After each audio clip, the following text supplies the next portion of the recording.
Every woman has a mustache. Did you know that? And they get it taken care of in the most violent way possible.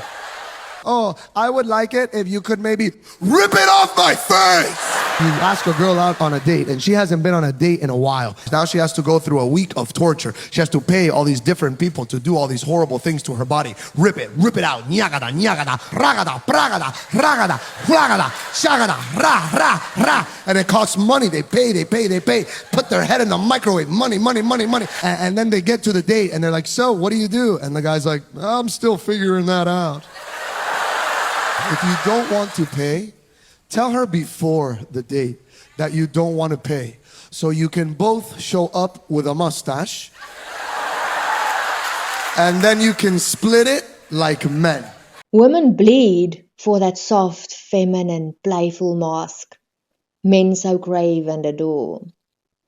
They serve her, worship the fantasy, but then still require her to become the man he never quite grew into.